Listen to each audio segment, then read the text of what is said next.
Welcome, everyone.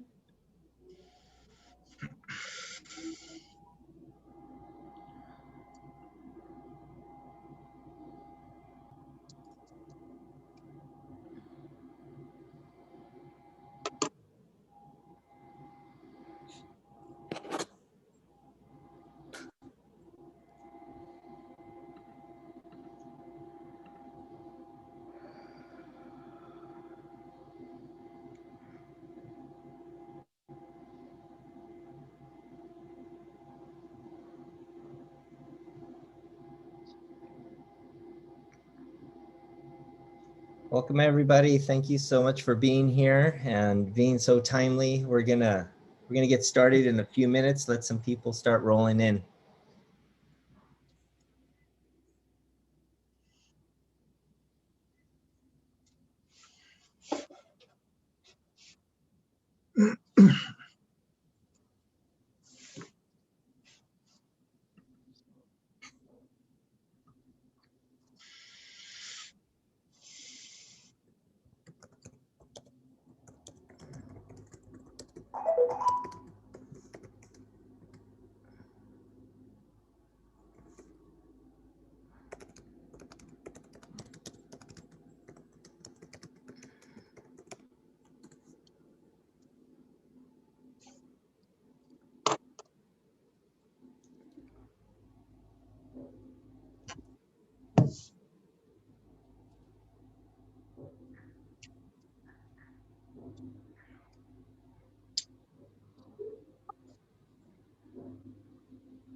Hola y bienvenidos a todos. Gracias por estar en tiempo. Vamos a comenzar en unos minutos dándoles tiempo a los demás para que se unen con nosotros. Gracias.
Jorge, Lluvia here. You let me know when you'd like me to make the announcement. That'll be Constance. That'll give you the cue up. Okay.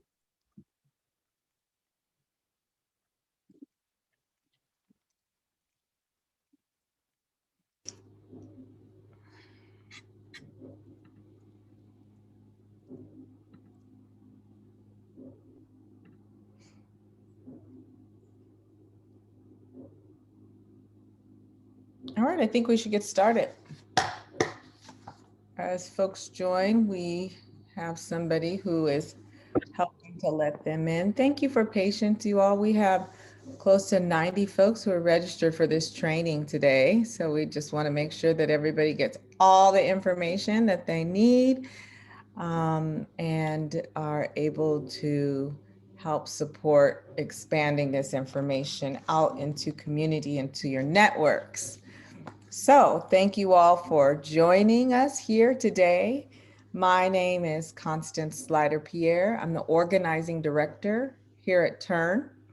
I go by the pronouns she, her, and hers, and I say that because you would not know just by looking at me. You cannot tell.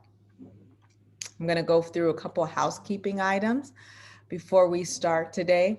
So if you will indulge me, if you are a Zoom expert, then this will be review for you. If you're still getting used to Zoom, then I just invite you to take your cursor right now and toggle it up towards the top of your screen. When you do that, you'll see a tab that says View Options. If you click down on that View Options, you have options to fit the window to your screen. You also have options to exit full screen. And the one that we'll be using today is Annotate. And so we'll be using that later, and that's where you'll find the Annotate. Down at the bottom of your screen, if you toggle down towards the bottom of your screen, you have options down at the bottom. One of the options is to mute, stop your video.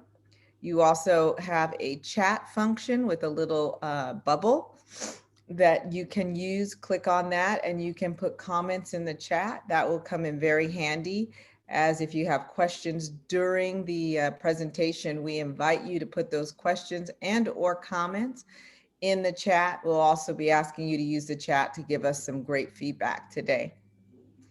The other option that you'll see is reactions. It's a fun option down there at the bottom. If you click on options, you have the opportunity to give us some emojis. Tell us when we're talking a little bit too fast, a little bit too slow.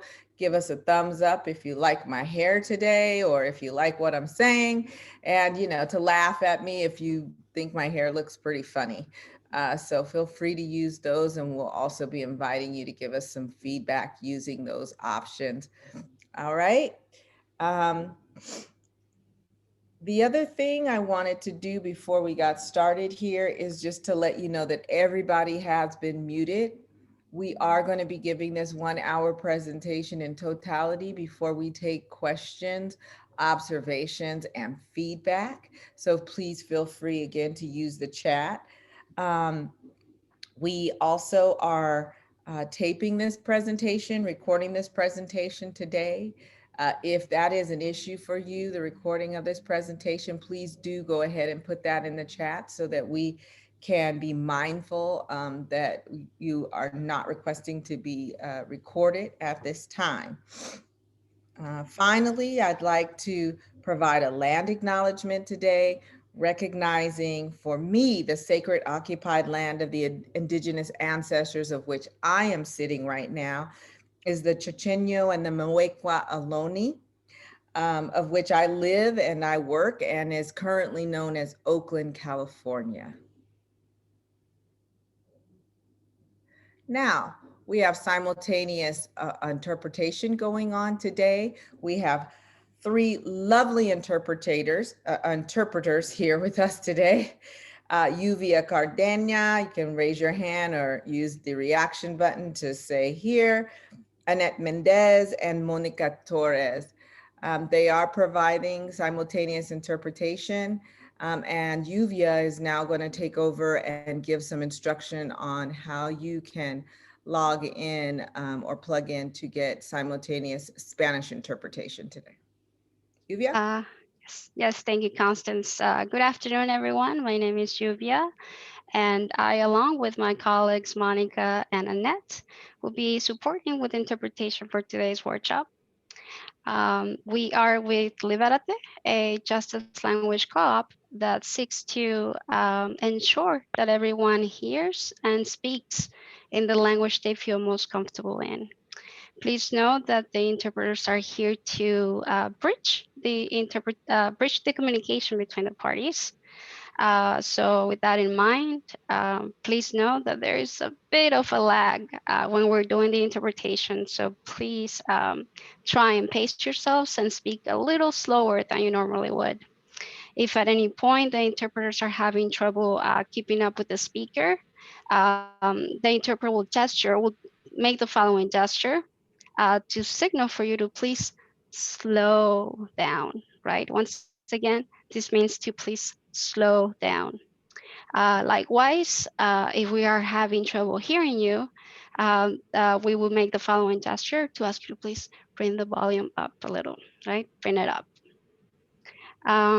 Okay, and I think that's pretty much everything for those who are new to the language interpretation feature here on Zoom.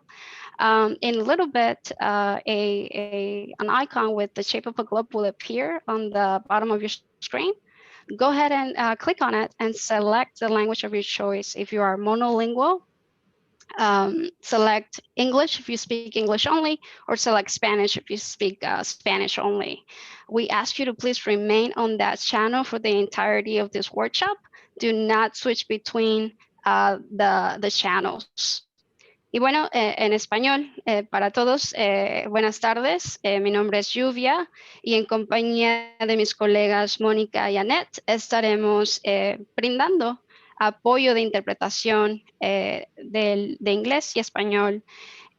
Nosotros estamos con Libérate, una cooperativa que busca garantizar que las personas escuchen y hablen en el idioma en el que se sientan más cómodas o cómodos. Y bueno, recordarles que las intérpretes están aquí para ser un puente de comunicación entre un puente de comunicación entre las partes. Y bueno, recordarles también que hay un poquito de retraso al momento de interpretar, así que les pedimos que por favor traten de ser más pausados al hablar. Sí, las intérpretes están teniendo dificultad manteniendo el ritmo del orador. La intérprete señalará o hará el siguiente gesto pidiéndoles que por favor hablen más lento. Una vez más, que por favor hablen más lento. De la misma manera, si estamos teniendo dificultad escuchándoles, les vamos a pedir que por favor suban el volumen, que hablen un poco más alto. Y bueno, eso es todo para aquellos que no están muy familiarizados con la función de la interpretación aquí por Zoom. Ahora mismo o en un par de minutos, no sé realmente si ya tienen en su pantalla, en la parte inferior de su pantalla hay un globo terráqueo. Por favor, haga clic y seleccione su idioma. Si es usted monolingüe y únicamente habla inglés, seleccione inglés. Si únicamente habla español, seleccione español. Le pedimos que por favor se mantenga en ese canal por la duración entera de este taller y que no vaya de canal en canal, por favor.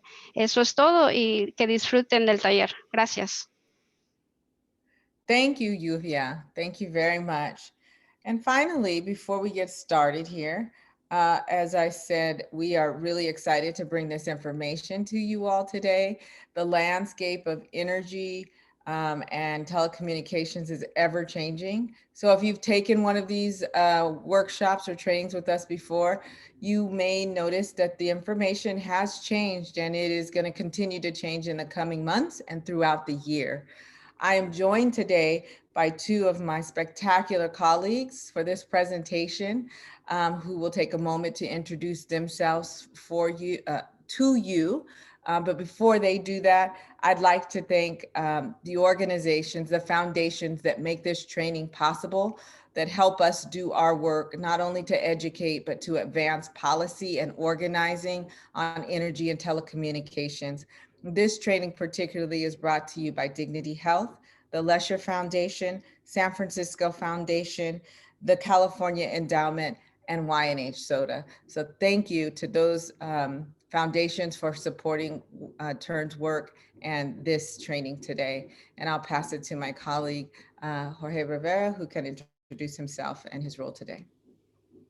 Hi, everybody. Jorge Rivera. My pronouns are he, him, his. And I am the Organizing and Advocacy Campaign Director with Turn. Very happy to be here with you all. I'll be in the background handling the chat and the technical assistance portion of today's presentation. So thank you very much. And I'll pass it over to my colleague, Gabriela. Hello, everyone. Gabriela Sandoval, she, they pronouns. Director of Strategic Initiatives with the Utility Reform Network. Really excited to have you all join us today. Thank you, Gabriela. All right, so let's get started. How you guys doing today? How's everybody doing? All right. Well, I want to start off by just taking the temperature of how folks are feeling. And I thought I would get some help from our girl, hopefully your girl, Cardi B. Just let us know how you're feeling. And you can do that by going to the top of your screen, clicking on the view options. If you toggle towards the top of your screen, click on view options, go to annotate. When you click on annotate, you have options all across the front, from text to draw to stamp to arrow. And I invite you to just click on one of those, any of those, and tell us how you're feeling. So I am feeling a little bit like this today. Yes, yes, other folks are sipping tea with me today. How y'all feeling? That's not everybody. Please share with us how you're feeling today. Great. And at this time, while you're telling us how you're feeling, I invite you to introduce yourself. We have a large group on the call today, so we can't do verbal introductions. But if you would, take an opportunity to go into the chat located at the bottom, click on the talk bubble, and give us your first and last name and the organization you are here representing. And if you're here representing yourself today, you could just put, I'm here representing myself and my community. And we'd appreciate knowing that so we can get to know you just a little bit better. And now on to the most exciting part of the day and this presentation. All right, for those of you, oh, yeah, thank you, Jorge. For those of you who may or may not be aware, in April of 2020, that was last year, the governor signed a policy and identified California as being in a state of emergency. This was due directly to the COVID pandemic that started in March. And what that did is it gave the California Public Utilities Commission, the organization that regulates energy and telecommunications, as well as other industries throughout California, the opportunity and the authority to create emergency protections to help California's families as we try to deal with the crisis and the pandemic here. And what these protections do is provide protections for both residential and small business utility customers. And the protections cover regulated utilities, specifically electric, gas, water, sewer, and telecommunications companies, which we'll talk about later. And when I say regulated, I just want you all to get in your mind, this does not cover municipal utilities, and we'll go over that a little bit more. And the order originally was put in place for 1 year from the time that he signed it, which was April of 2021. Just last week, the commission extended the moratorium, and the moratorium will be in place, remain in place through June 30th, 2021.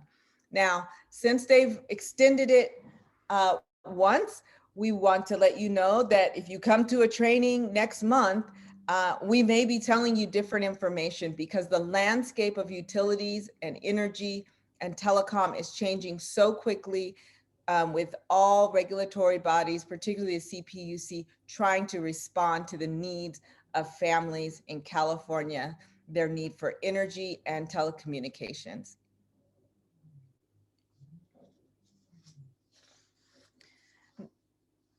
Now, what a moratorium does, we'll discuss later, but we're going to get a little bit more into the details of who is covered. And this will also give you an indication of who is not covered. All customers of Pacific Gas and Electric, San Diego Gas and Electric, Southern California Edison, and Southern California Gas are covered by this moratorium. On the telecom or communication side, customers of AT&T, Frontier, Sprint, and Verizon are also covered under this moratorium. So you might be asking, what does this moratorium do? Great question. Next slide. For energy customers, this means that there are no disconnections for non-payment through June 30th, 2021. You do not have to call the utility company. You do not have to fill out any paperwork. There's nothing that needs to be done. This is a compulsory moratorium on energy usage. Therefore, no one should be getting shut off during this time. No one should be receiving shut-off notices. In addition, there is no deposit or late fee charges for anyone who does not pay their bill on time.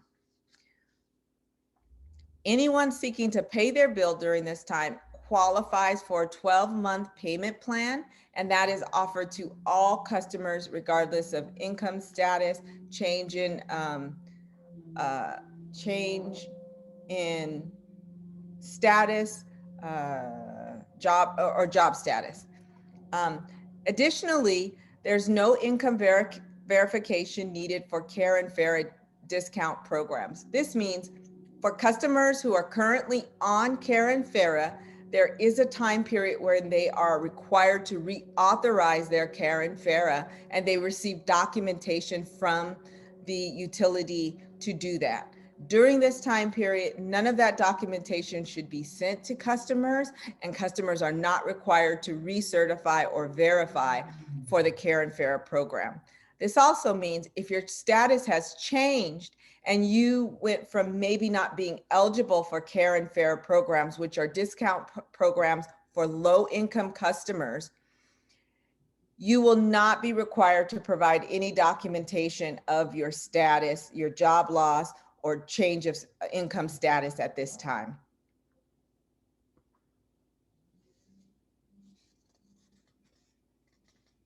I'd just like to remark before we go to this slide that when you receive a payment plan, a 12-month payment plan, can you go back to the other slide, Jorge?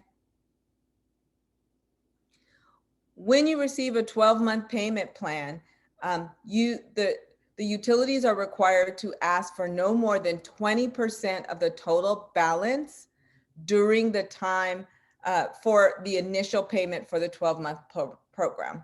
The other very important key thing that I want folks to understand here is that a 12-month payment plan, if we are during a moratorium time period, really doesn't make sense if you are in a financial crisis. So we suggest that if folks have the status of their job has changed, their income has changed, they're experiencing challenges or difficulties that would impede them from paying their bills, particularly if paying this bill would mean that you cannot get medicine, that you cannot get food or other things that you need for the health and care of your family, that we encourage you not to pay these bills at this time and do not enter into a 12-month payment arrangement.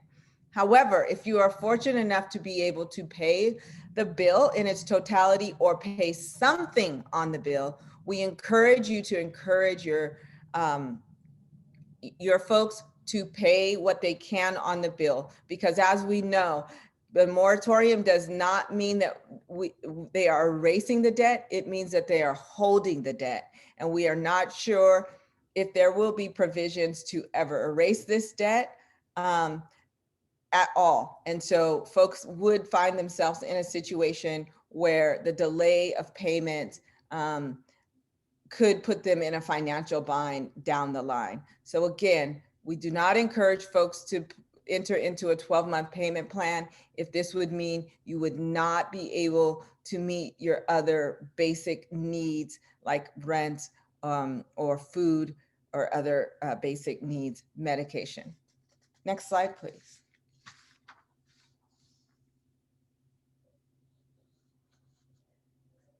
All right.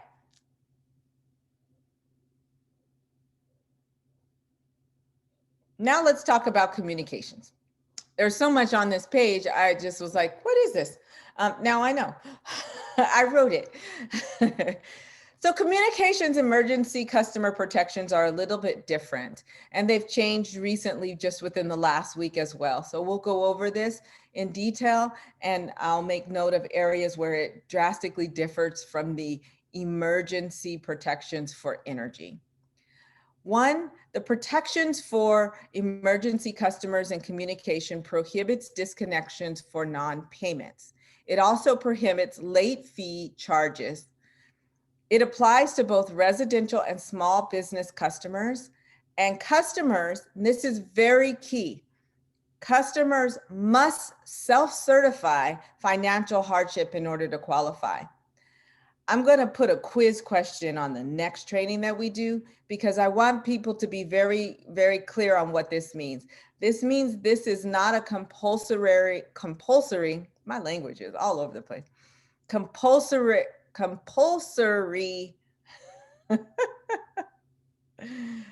mandate.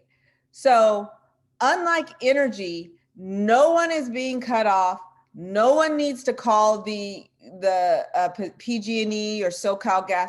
You don't need to do anything. It is in place. That is not the case for communications. Therefore, while it does prohibit disconnections, folks can get cut off. And this is where we really need the help of service providers and advocates to get the word out there, because the word won't get out there unless we spread this word and let folks know that they will have to take an active part in the process to prohibit or stop a disconnection. And that would be to call their telecommunications company, Verizon, Sprint, AT&T, any of those, and let them know that you are experiencing a financial hardship, and that will trigger the prohibition of a disconnection. Now, this prohibition applies to wireless, wireline, and VoIP, which is voice over internet protocol service customers. But it does not apply to customers who have prepaid wireless phone service or broadband. And we use broadband. For many of you, you'll just think of internet, and that's accurate as well. Broadband is actually what brings the internet, makes you able to connect to the internet. All right. Finally, companies are required to offer payment plans. Now you'll notice here, I want you to understand that the language is different, that the language is not as specific. So we're not sure how long folks will get a payment plan. They're not guaranteed a 12-month payment plan. We want you to make sure to advocate for yourselves, for your clients, for your customers, from whoever, to get the payment plan that fits with a reasonable payment plan that fits within their budget. In other words, if the company is offering you a $50 a month payment, but you really can only afford $25, then you're going to need to be aggressive to make sure when it does come time to pay that bill, that you get a payment plan that you can afford. This is where so many of us, because we feel bad sometimes when we can't pay our bills, make agreements and arrangements with companies that we really can't keep. And it makes us fall further and further behind. And it also increases the amount of stress that we have on ourselves, and makes it incapable for us to care for ourselves and our family. So please be sure to help us spread the word that folks will have to self-certify financial hardship to take advantage of this new protection. And the other thing is that this protection is only valid for 90 days. So it started last week and it will only go through April. We're hoping that this too will be extended and expanded, but at this point, advocacy to that end is still ongoing. Next slide.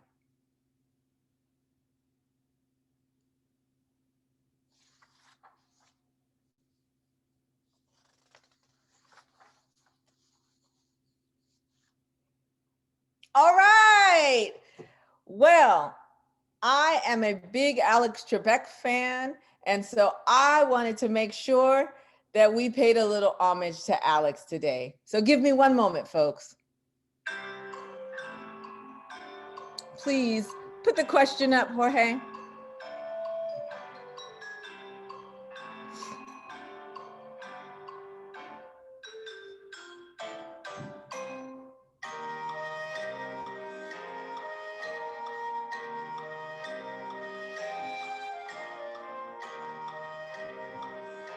Don't worry, everybody. Your answers are anonymous, so please take your best guess.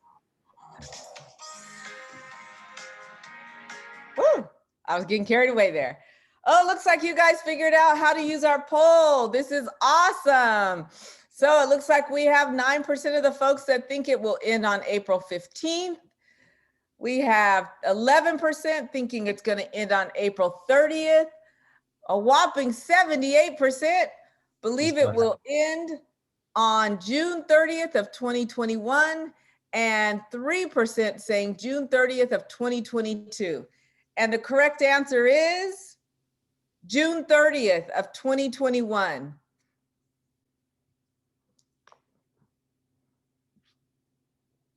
Thank you for playing Jeopardy today.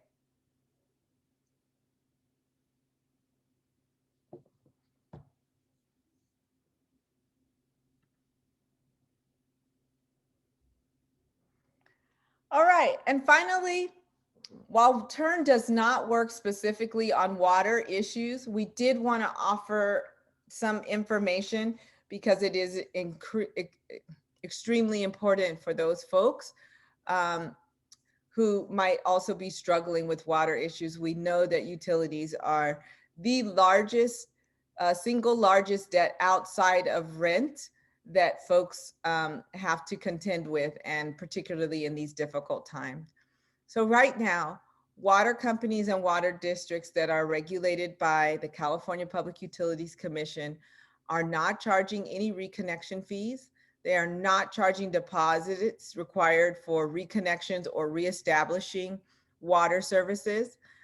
They have been asked and are required to provide reasonable payment plans.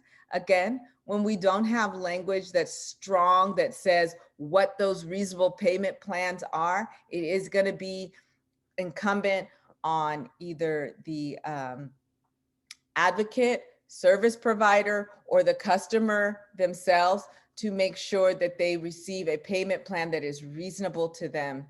All right. And they've been asked to minimize disconnections for non-payment.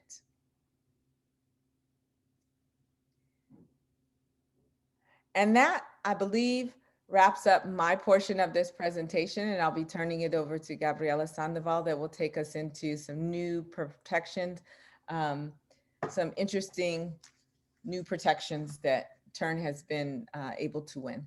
Thank you. Thank you, Constance. That was fun.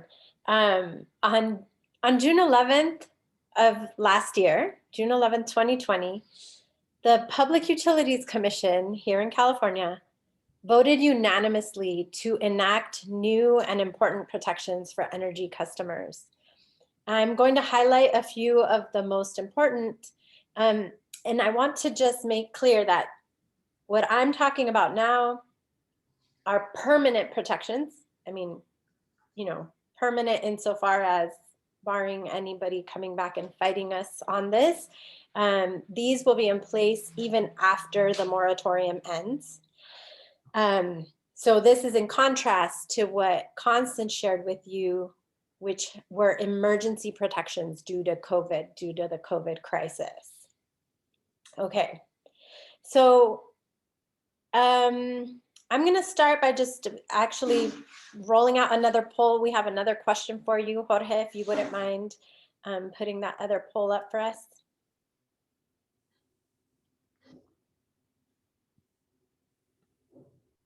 All right, so here's the question. When you call up a customer service representative from PG&E or SoCalGas, Edison, or SDG&E, how long of a payment plan are they required to offer you? It's anonymous, so just give it your best guess. I know some of you call customer service representatives on a regular basis on behalf of your customers, so you've had experiences with this.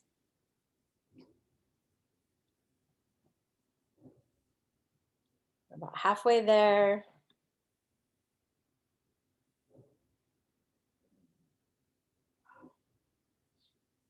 I'm sure quite a few of you have had this experience where you call up and you've got a client there who's really stressed out. They've got, I don't know, $900 worth of utility debt that they're staring down. They're facing a shut off. And in the past, you called up and the customer service rep said, well, we need them to pay half of it now and a quarter of it in 2 weeks and another quarter of it 2 weeks after that. And people agree to these crazy, exorbitant, unaffordable payment plans. Well, one of the wins that we got is, drum roll, this 12-month payment plan for everybody. The majority of you all, 78% of you who participated, got this one right. The utilities can no longer offer you anything less than 12 months, no matter if you're a CARE customer, a FARA customer, not on any programs. Everyone qualifies and is eligible for a 12-month payment plan now. Okay, some other important wins that we got are no more deposits, no deposits to establish service, and no deposits to reestablish service after a shutoff. None of your utility companies should be charging a deposit. And if you do have the experience, this actually happened to me. I moved recently to Southern California and I was charged a deposit. And sadly, most customers don't know that they should not be charged a deposit. But because I work for Turn, I got to call up Edison and say, hey, you got to take this off my bill, right? So if you do have the experience of someone being charged a deposit, let us know, because we can make sure that the PUC cites the utility for doing this, because they are not supposed to charge deposits anymore. And the third thing I want to highlight here has to do with the paying previous tenants' bills. We used to hear from folks at trainings like this that we did in person that their customers were often required to pay a previous tenant's bill. And when people would fight back, the utility would say, well, we conducted an investigation and we know you lived there before. And people out of desperation would agree to pay a previous bill.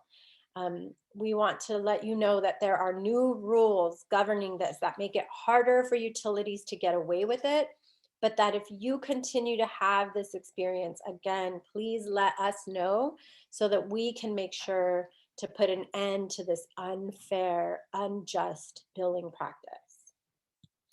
I'm going to say there's two other things that are currently being rolled out. One is an arrearage management plan.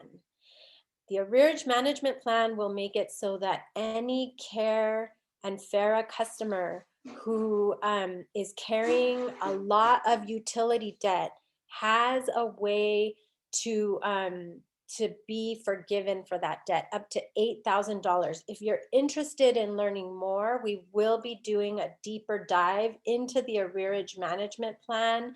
That's our training number 4. So be sure to register for that if you're interested in learning about this new important program. Next slide, please, Jorge. Okay. Now, I'm going to share with you a few strategies that you can use to help your clients prepare for what happens when the moratorium ends in 2021. There are 4 things here that I want to share with you. 1, customers should do everything they can to keep their bills as low as possible between now and June 2021. 2, customers should take advantage of any programs for which they qualify. 3, customers should choose the rate structures that will keep their bills the lowest. And 4, customers should pay what they can between now and June 2021. Because as Constance said, while no one should forego food or other needs during this time, those bills will, will still come due at the end of the moratorium. And so we want to find ways to help people keep those bills low. Okay. Do me a favor and go to your reactions and give me a thumbs up if you've been to a turn training before. Let's see, I'm scrolling through. I see Nora, Renee. Okay, handful of y'all. So if you've been to one of our trainings before, you know that we, while Turn advocates for conservation and green energy policies, we don't believe that customers can conserve their way to lower bills. So instead, our strategy is to hold utility companies accountable for providing safe, reliable, and affordable energy services for everyone. But right now, these are unprecedented times. So I am going to encourage you to tell your clients that they should keep their bills as low as possible between now and June of 2021. The reality is that we should all be doing our part to conserve energy. So that's the first strategy. Now, instead of listing off, I think the last time I did this, I rattled off a list of energy saving tips. So instead of doing that, we're going to make this a little, I'm going to crowdsource this a little bit and put, Jorge has placed a link in the chat box. If you could go to this link, you will find what we call a Padlet. And in that Padlet, you can go to the lower right-hand corner where there's a little red plus sign, hit a plus and share with us one of your favorite energy saving tips, whatever those might be. And I'll add one here as well.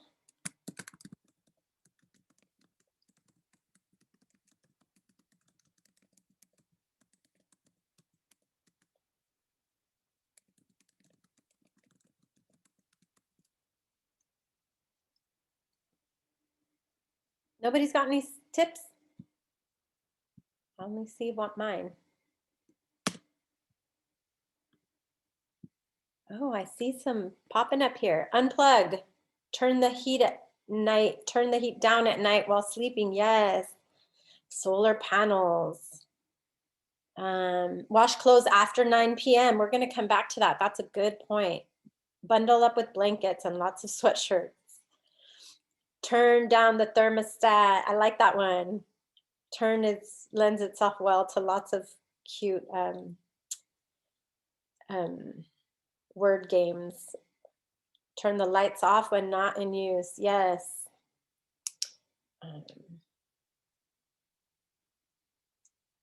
Blackout curtains. Yes, make sure to condense washing loads to larger loads. Did you know you can also include a dry towel with your laundry, your wet laundry in the dryer, and that will help dry your clothes faster and more energy efficiently. That's one I learned from our previous organizing director, Ana Montes, who many of you probably know. All right, this is great.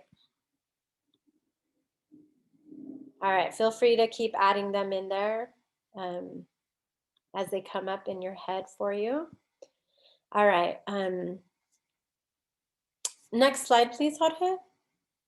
Another important resource for people who may be struggling to make ends meet are all of the support programs that are offered by the utility companies. I'm only going to provide a very, very brief overview because we will also be doing a primer for folks in training 3 that will be a more in-depth look at these programs, how they work together. So there are 2 low-income programs. These are specifically for customers struggling to make ends meet. They're known as CARE and FARA. CARE is a program available to any customer whose household income falls below 200% of the federal poverty guidelines. After we wrap up today, we will be sharing all of our fact sheets with you, so you'll see the exact numbers there. The CARE program provides a 30 to 35% discount on electricity and an additional 20% discount on natural gas. So savings can range from $400 to $650 a year. FARA is a program for people who make just a little bit too much money to qualify for CARE.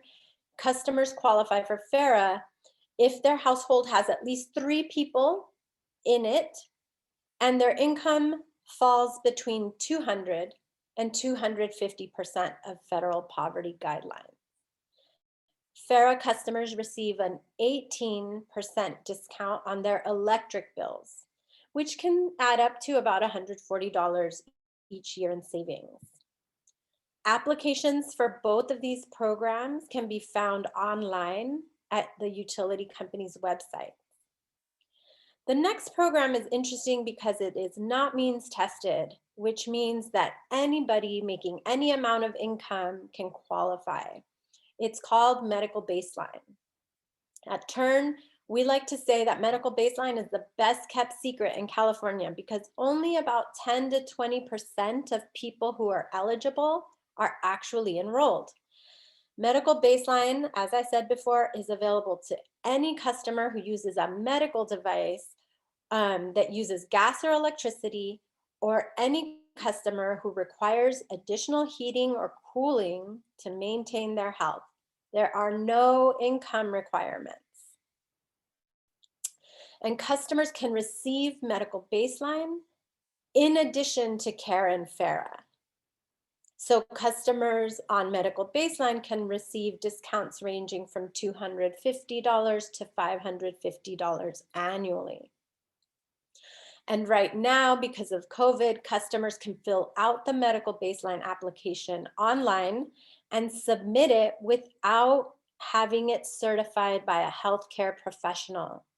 So that certification process sometimes acts as a barrier. That barrier is not present right now, at least through June. So if you know people, have clients, relatives who use electric equipment or need heating or cooling to maintain their health, you can go on to your utilities website and register immediately.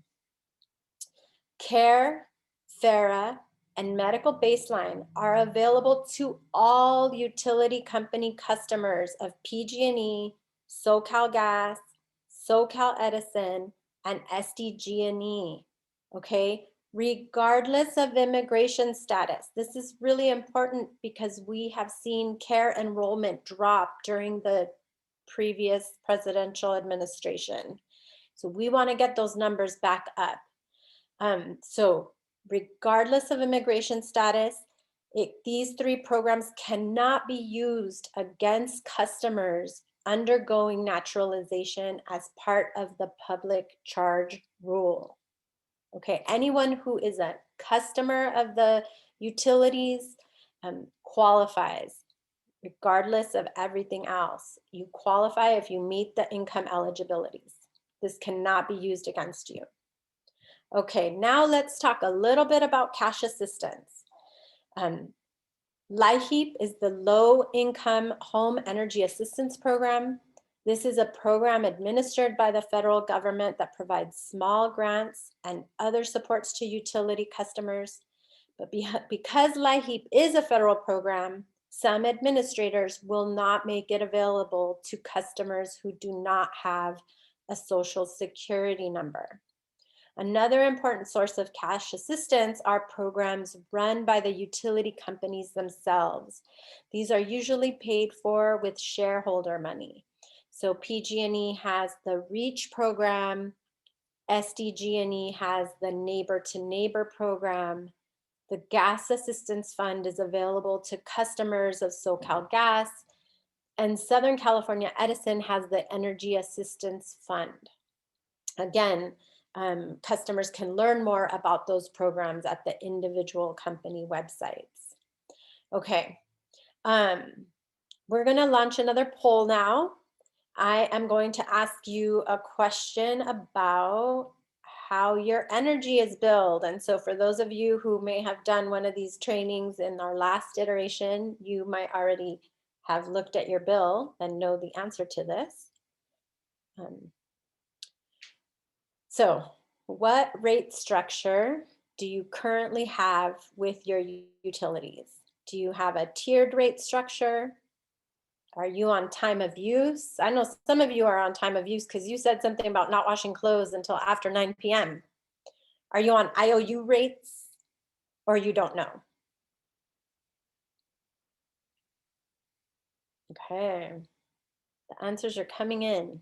Lots of folks still on tiered rates. I believe at least one of the companies defaulted everyone into time of use at some point. So you always have a choice though. If you are in one type of rate structure, you always have a choice to go into your account and have it changed. So I encourage those of you who don't know to take a look at your bills and know how you're being billed. Okay, got about 36 people who voted. Most people are still on a tiered rate structure. That's very interesting. Okay. Well, why are we talking about this, technical stuff? Why am I asking you about this technical stuff? Well, first let's talk about what a rate structure is. So the rate structure is basically the way your utility company figures out how to bill you for the energy you use. There are two basic structures: time of use and tiered rates. If you are on a time of use rate structure, you're billed a very low rate from about 9 p.m. at night to about 4 p.m. the next day. These are known as off-peak hours because they include two really important times of the day. One is the nighttime when most people are not using a lot of energy, right? And then the other is morning to 4 p.m., which is when the bright California sun is usually shining. So those times we have less demand for energy because most folks are asleep, and high influx of renewable, wonderful, free energy from the sun, so that keeps those hours as off-peak hours. Peak hours are between 4 p.m. and 9 p.m. So if you're on a time of use rate structure, you will be billed a significantly higher rate from 4 p.m. to 9 p.m. That's why that suggestion about not washing clothes or not running dishwashers or other large appliances between 4 and 9 p.m. is important. Okay, now time of use rates were made possible by smart meters. Some of you may remember old school analog meters with the little disc that went around in circles that somebody actually had to come out and read it. That's no longer the case. Most of California now has smart meters that send an impulse to your utility company every hour to let them know how much energy you're using. So before smart meters, everyone was on a tiered rate structure. On a tiered rate structure, and it sounds like most of you who've read your bills are still on a tiered rate structure. So a tiered rate structure makes it so that customers get a certain amount of energy, let's say this much energy, at a low rate, the lowest rate. We call that the baseline allowance. And then they get a second amount of energy. Once you use up that first bit of energy, you get a second amount of energy at a higher rate, but still not the highest rate. And then if you use that all up, you get a third amount of energy for an even higher rate. Okay. And so the idea is that this incentivizes people to conserve energy because the less you use, the less you pay. The more you use, the higher rates you end up paying for that energy. So depending on you and your clients' usage patterns, customers could save a lot of money if they can get on time of use, say, for example, and decrease their energy usage from 4 p.m. to 9 p.m. And right now, when many of us are sheltering in place at home, we may be also able to modify our energy use in order to save money. Customers can sign on to their account online and compare what their costs would be on different rate structures. So most of the utilities have a comparison tool online.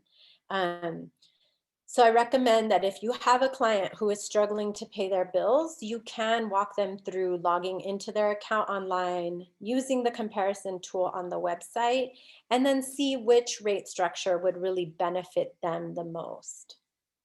Now, finally, the last strategy I will share with you is that customers should pay what they can, even if it's just a little bit every month. Anything that helps customers come out of the moratorium with less debt is important, because we anticipate that hundreds of thousands of customers will be eligible to be shut off by their utility companies come June 2021, or whenever the moratorium ultimately ends. So keeping debt as small as possible before then maximizes the possibility that a customer will be able to get a reasonable and affordable payment plan once the moratorium ends. So I'm going to close out with our last slide, please, Jorge. What can you do to make an impact? If you're not already signed up at turn.org/actions, I would encourage you to do that. You will get our online action alerts. You will learn about additional trainings in this series, which we also encourage you to sign up for, especially for some of those. I know some of you all are veterans in this space. So the one training that is completely new this time is that arrearage management plan training. We think this is going to be a really important tool. So help us get the word out for additional trainings. Sign up for any other trainings that might be useful to you. Look out for upcoming opportunities to take action, like speaking up at a public hearing. Those permanent protections we won because folks like you came out and shared the stories of your clients, the stories of people, everyday people that you come into contact with the decision makers. They need to hear what it means for everyday people to experience yet another rate hike. After this training, you will, as I said before, get copies of all of our fact sheets in English and Spanish. We encourage you to disseminate them, reproduce them, email them, use them as a resource for your clients. Now, lastly, while I still have you here, and before we go to Q&A, Jorge is going to put another Padlet link in the chat box. If you could join me on this Padlet and just add, I put 3 columns there, 1 plus, 1 minus, no, I got this wrong. 1, sorry. One thing that was really helpful to you about this training, one thing you would encourage us to improve upon, and any suggestions for other topics that you feel like it would be helpful to have more information about. This way we can continue to improve the information and the tools that we share with you all. So if you could just take a minute to do that, and then we will open up for Q&A.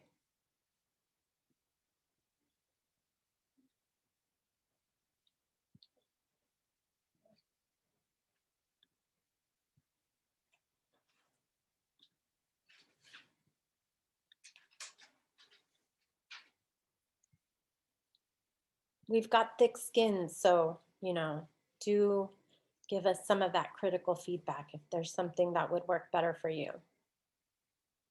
Some of you might remember the days that we would do in-person trainings and we would do like role plays, and we can't do that via Zoom yet. And we would always have breakfast for you and lunch for afterwards. I wish I could send you all a care package with some treats or something. It's very different to do this virtually.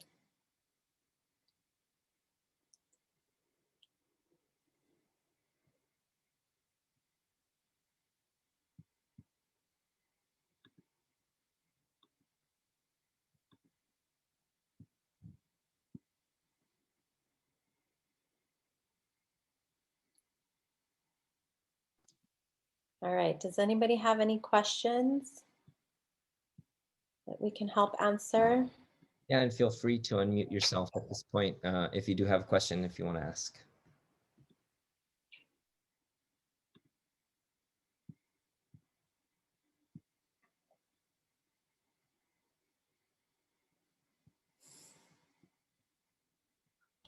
Hi, this is Patricia. Can you hear me?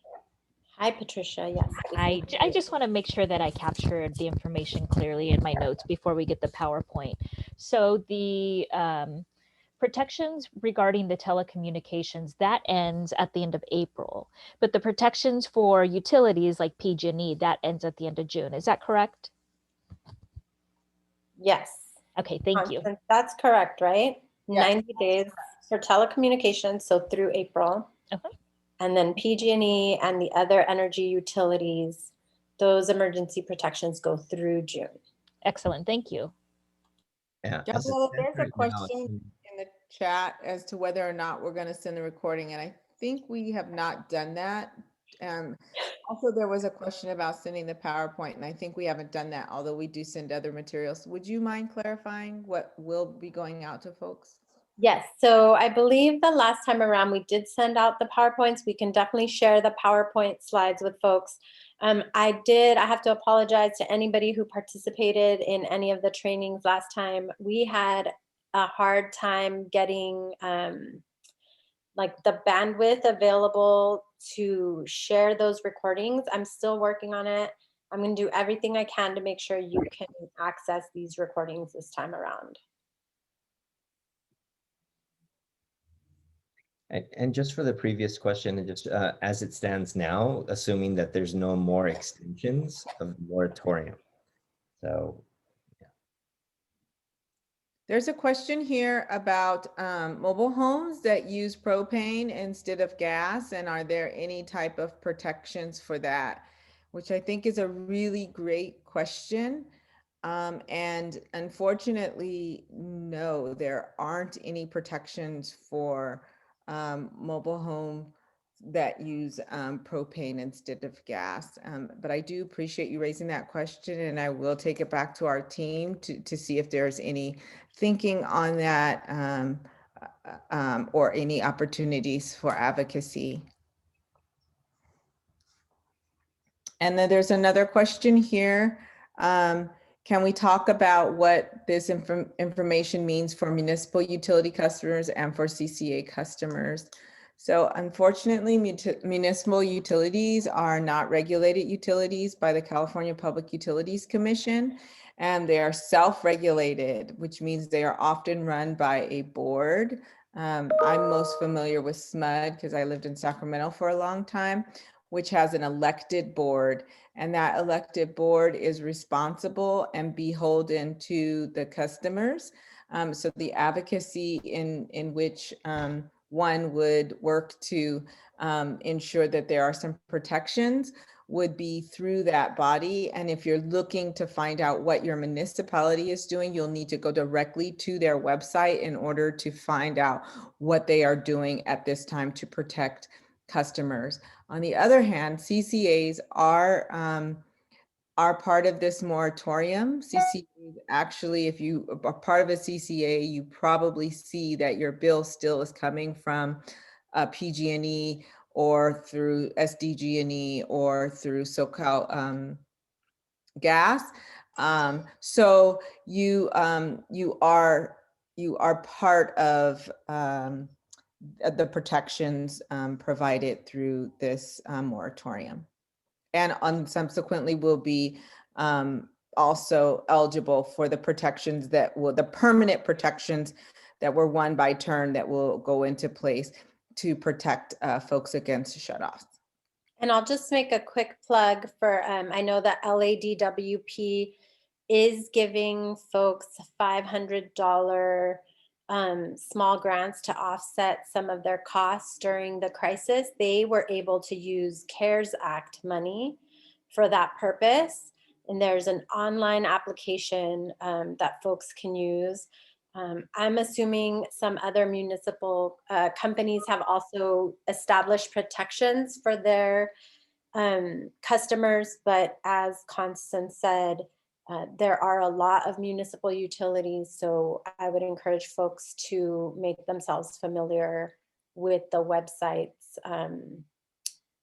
of those of the municipal utilities to learn more about what kinds of protections they're making available. And thank you, Arlene, also for letting us know that LIHEAP does pay for propane. Sorry, Constance, you were saying? I was going to highlight what Arlene Novotny said and thank her for that comment. LIHEAP does pay propane. There's another question about the difference between wireless voice over versus wireless cell phone. Is there a difference, if you can talk about that? Yeah, so for some folks, they use voice over internet protocol. So if you have like a Google phone, if you are using a provider that is coming through the internet to get your telecommunications, that is voice over internet protocol. Many of us use it. Actually, the technology that we're using here today is actually voice over internet protocol. We are using phone services to connect with you all, and it's internet-based phone service. The difference between that and what's the other one? Wireless is your cell phone, just your basic cell phone, how you are getting that, and that's coming from the connections from the wireless. I'm pointing up in the sky if you guys can see me. That's not helpful at all, and you can't see me right now. So that's by the wire towers that are attached all over the world and also, you know, up in the sky. So those are the difference between VoIP and wireless service. And that's an excellent question. Thank you for asking it.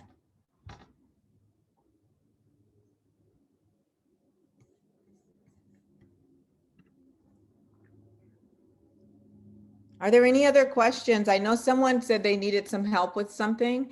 And if you need help, guidance, I think you wanted some direction on how to get something, information, or maybe to sign up for something. I'm willing to stay on just a few minutes longer to kind of direct you to where you need to go. Otherwise, I just would like to make one more plug to thank all of you. We have a 4-part series, now 3 more trainings that we are hosting for the next 3 subsequent weeks. They get better. No, really, they get better as time goes on. And there's some really important stuff coming down the pipeline that is going to help consumers. So we encourage you to join us, to sign up, and to spread the word. We really need you all's help to spread the word to get this information into the hands of folks that need it most.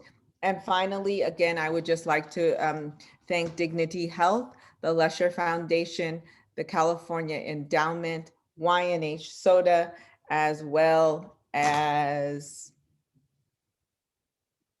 the San Francisco Foundation. San Francisco Foundation for their support and help in making sure that we can bring this information to you all. The next training is next week, same day, same time. Okay, bye everyone. Thank you so much for joining us. Thank you, everyone.